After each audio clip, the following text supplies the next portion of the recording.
आधी रात को पहाड़ों से ऐसी भयानक गर्जना सुनाई दी कि पूरा आनंद वन कांप उठा।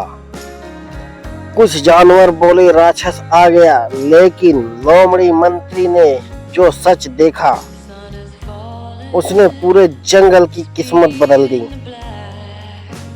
सुनिए पंचतंत्र की रोमांचक कहानी।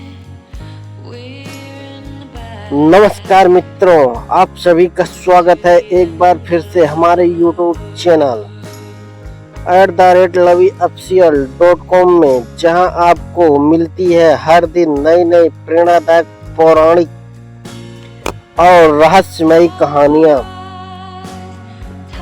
अगर आपको कहानियां पसंद आती है तो वीडियो को लाइक, शेयर और सब्सक्राइब करना ना भूलें। तो चलिए शुरू करते हैं आज की नई कहानी। 5 दिन की राजा लोमड़ी, भाग 11। पहाड़ों का रहस्यमयी राक्षस।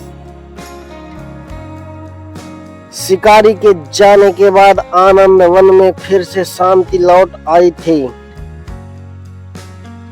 सभी जानवर खुशी खुशी अपना जीवन बिता रहे थे,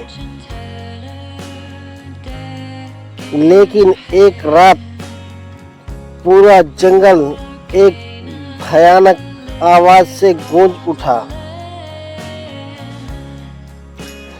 घर्राया, पेड़ों की शाखाएं हिलने लगी, पक्षी डरकर उड़ गए, खरगोश अपने बिलों में छिप गए। भालू ने घबरा कर कहा, यह आवाज पहले कभी नहीं सुनी। पूरे आनंद वन में डर का माहौल बन गया। सुबह होते ही जंगल में अफवाह फैल गई। कुछ लोग कह रहे थे पहाड़ों पर राक्षस आ गया है। कोई बोला वह रात में नीचे उतरकर हम सबको खा जाएगा। डर इतना बढ़ गया कि कई जानवरों ने खाना तक छोड़ दिया। राजा गजराज ने तुरंत सभा बुलाई। मंत्री लोमड़ी की बात। लोमड़ी ने शांत स्वर में कहा, डर से सच नहीं बदलता। हमें अपनी आंखों से देखकर सच्चाई पता करनी चाहिए। गजराज ने सहमति जताई। एक खोजी दल बनाया गया। उसमें गजराज, लोमड़ी, बंदर, कालू भेड़िया और पूरा उल्लू शामिल हुए। पहाड़ की चढ़ाई। सभी धीरे धीरे पहाड़ की ओर बढ़ने लगे। रास्ता बहुत कठिन था, कहीं फिसलन थी, कहीं ऊंची चट्टानें। अचानक फिर वही आवाज गूंजी, खर्रा। बंदर डरकर पेड़ पर चढ़ गया। खरगोश झाड़ी में छिप गए, लेकिन लोमड़ी बिना डरे आगे बढ़ती रही। रहस्य से पर्दा उठा।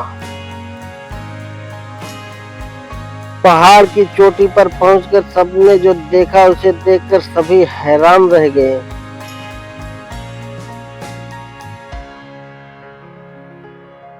वहां कोई राक्षस नहीं था। एक विशाल बूढ़ा हाथी चट्टानों के बीच फंसा हुआ था।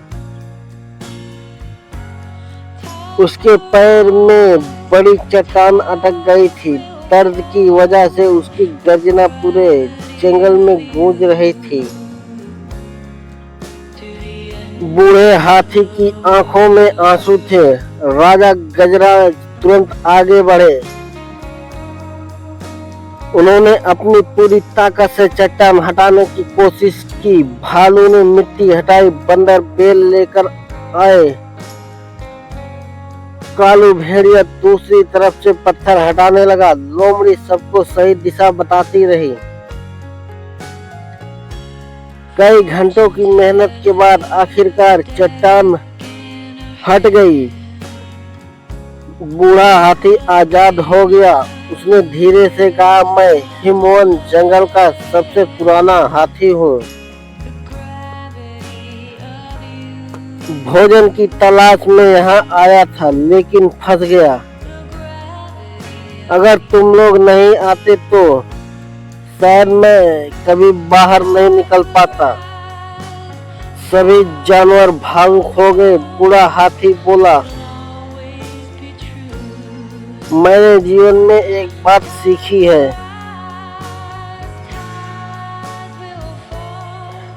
सबसे बड़ा राक्षस कोई जीव नहीं होता।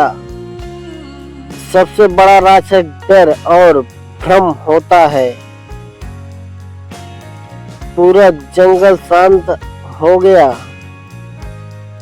मंत्री लोमड़ी मुस्कुराई, सचमुच हमने बिना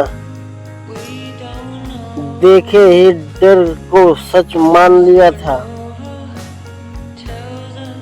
आनंदवन में नई खुशियां।